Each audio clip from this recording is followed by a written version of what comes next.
Selamat sore teman-teman semua, kembali lagi dengan saya di channel Anxiety Support. Oke, berbicara masalah anxiety atau gangguan cemas, tentunya banyak orang mengalami gangguan psikosomatik, terutama bagian lambungnya ya, yang bermasalah.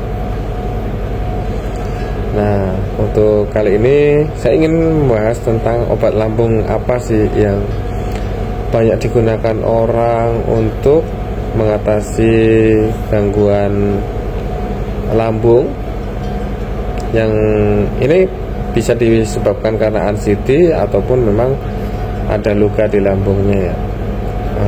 Ini yang dulu juga pernah saya konsumsi pada saat sebelum bisa sembuh dari sakit lambung. Oke, mungkin ada 7 golongan obat asam lambung yang paling ampuh ya. Yang pertama udah banyak dipakai, yaitu jenis antasida. Kalau fungsinya, antasida itu berfungsi untuk menetralkan kelebihan asam di lambung. Nah, kandungannya itu yaitu mungkin kalau kandungan aluminium hidroksida dan magnesium hidroksida gitu ya.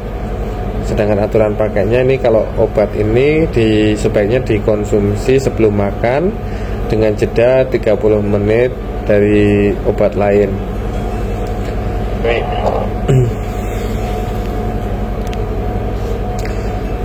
Kemudian golongan yang kedua ada jenis agen mukoprotektor ya. Kalau jenis ini fungsinya untuk melapisi dan melindungi mukosal lambung dari iritasi gitu. Contohnya yaitu mungkin banyak orang yang suka dapat sirup itu yang warna pink, sukralfat dan rebamipid namanya. Nah, ini diminum saat lambungnya lagi kosong ya, 1-2 jam sebelum makan atau 4-5 jam setelah makan. Nah, yang ketiga, golongan yang ketiga itu ada antihistamin H2, mengurangi produksi asam lambung dengan memblokir reseptor H2 pada sel paritel. Nah, ini contohnya yaitu mungkin pasti banyak yang minum juga ya, pada penelitian ranitidin, simetidin, famotidin gitu. Ini bisa dikonsumsi sebelum makan atau sesudah makan dengan jeda 1-2 jam dari obat lain gitu. Nah, kalau untuk yang levelnya lebih tinggi lagi nih, untuk orang-orang yang anxiety biasanya nomor golongan yang keempat ini banyak yang pakai pasti. Ayo. Namanya penghambat pompa proton atau PPI, proton pump inhibitor. Ini menghambat produksi asam lambung secara lebih efektif. Jenisnya yaitu omeprazol, esomeprazol, pantoprazol. Banyak ya merek yang paten, ada yang merek generik gitu. Sebaiknya diminum sebelum makan dengan jeda minimal 30 menit dari obat lain. Kemudian ada anticholinergic, menghambat reseptor muscarinik yang berperan dalam produksi asam lambung. Contohnya pirenzepin. Aturan pakainya dianjurkan diminum sebelum makan atau penyerapan optimal. Yang keenam yaitu analog somatostatin, menurunkan produksi hormon yang merangsang sekresi asam lambung.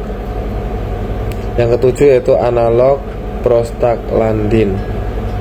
Nah, saya nggak hafal ya, karena yang nomor 67 ini 567 ini jarang dikasih dulu waktu saya mengalami sakit lambung. Cuman yang dulu pernah saya konsumsi yang pertama tadi, antasida, itu nggak sama sekali, kurang manjur buat saya. Kemudian ada yang sukralfat dan rebamipid itu juga dikasih. Nah, itu karena waktu itu ada kecurigaan kalau misalnya ada di mukosa lambungnya itu kurang bagus gitu. Pasti mungkin ada iritasi atau apa gitu. Itu fungsinya untuk melapisi lambung dari makanan atau yang digunakan untuk mencerna makanan kan. Pada saat itu sebelum makan itu dilapisi dulu, makanya memberikan kesempatan kepada lambung untuk menyembuhkan diri. Nah, ranitidin ini dulu juga sering ya dikasih, dan makanya namun yang paling manjur menurut saya sih ini, nggak tahu ini mungkin keras ya, proton pump inhibitor. Itu jenisnya lansoprazol, omeprazol, pantoprazol. Ini mungkin bagi orang-orang yang penderita gangguan lambung atau anxiety ini lebih nendang lah ibaratnya gitu. Kalau bagi saya sendiri dulu minum obat apapun kayaknya kurang berefek gitu. Jadi ketika dikasih jenis PPI atau proton pump inhibitor, itu rasanya kayak langsung perutnya itu memang awalnya itu kayak ada diare gitu kan. Dari awal itu mungkin karena asam lambungnya banyak gitu ya. Tapi kalaupun kebanyakan nggak boleh, karena bikin asam lambungnya itu juga nggak keluar. Jadi kayak BAB pun keras gitu rasanya, itu malah susah keluar pernah itu. Nah, kalaupun teman-teman pasti dokter akan lebih tahu ya untuk dosisnya berapa, terus berapa kali minum dalam sehari itu. Waktu itu saya dikasih 1 kali dalam sehari proton pump inhibitor, jenisnya ada omeprazol. Itu cukup lama ya untuk minum itu. Namun karena panjang perjalanannya ya untuk sakit lambungnya itu ya, entah kenapa walaupun udah diobati dengan obat psikiater pun itu memang secara fisiknya itu akan lebih baik ya. Waktu itu keliangan hilang, terus kemudian ada cemasnya hilang gitu. Tapi pada saat dikasih obat psikiater itu pun masih harus minum obat PPI, makanya agak susah untuk bisa lepas dari obat-obat PPI ini. Mungkin memang tubuhnya itu, asam lambungnya itu memang membutuhkan, karena dari pikiran sini keluar terus atau gimana ya, faktor ansietasnya atau gimana kurang tahu. Cuman dokter pun agak susah menjelaskan, mungkin memang ada luka di lambung atau gimana. Cuman bagi ada orang yang luka di lambung pun nggak seperti itu, makanya waktu itu agak bingung kenapa kok udah minum obat psikiater juga masih harus minum obat PPI gitu kan. Saya tanyakan ke dokter, ya mungkin ada luka di lambungnya yang masih butuh PPI juga katanya. Ya selama bertahun-tahun ya sampai bisa lepas obat-obatan lambung dan obat psikiatri itu sangat butuh perjuangan. Jadi buat teman-teman kalau masih ya sebulan, 2 bulan, 3 bulan tuh baratnya harus banyak-banyak berdoa agar segera dilepaskan dari sakit lambung, sakit ansietas yang diderita. Bahkan ada juga yang untuk ansietas sendiri ya, ansietas, karena sakit lambung itu kan sangat erat hubungannya dengan ansietas. Makanya untuk ansietas sendiri itu juga mungkin levelnya bisa ada, yang levelnya itu masih bisa disembuhkan tanpa obat-obatan. Itu ada, bahkan sudah mengalami panic attack yang pertama, kemudian ke dokter kan, itu diberikan, dia udah dokter itu dokter biasa, dokter umum gitu, dokter umum, kemudian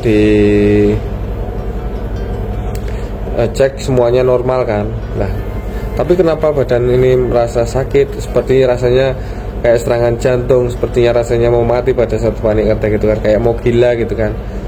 Nah, ketika dokter umum itu tahu kalau ini sebenarnya psikosomatik atau gangguan ansiotas, diarahkan ke cek penyakit dalam dahulu. Nah, pada saat ke dokter penyakit dalam, dicek semuanya kan sama dokter penyakit dalam. Oh, itu ternyata semuanya bagus, terus akhirnya coba Anda harusnya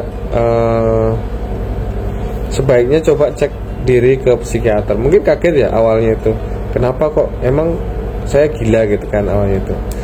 Tapi ternyata diarahkan ke psikiater itu memang ada yang namanya penyakit ansietas yang menyebabkan sakit lambungnya itu nggak sembuh-sembuh, atau namanya psikosomatik ya, hubungan antara lambung dengan otak. Itu memang ada namanya neurotransmitter yang menghubungkan dari saraf pusat ke lambung gitu. Nah, ketika diobati dua-duanya, insya Allah Anda bisa beraktivitas normal. Bahkan untuk level-level tertentu pun ada yang tidak perlu obat-obatan, hanya dibutuhkan untuk perubahan pola hidup, perubahan pola makan, pola istirahat, dan tentunya pola pikir. Lebih rileks lagi dalam menjalani hidup, harus lepas dari beban, kemudian lebih pasrah, serahkan semuanya pada Allah Subhanahu wa Ta'ala. Oke, itu aja untuk pembahasan kali ini, mudah-mudahan bermanfaat. Wassalamualaikum warahmatullahi wabarakatuh.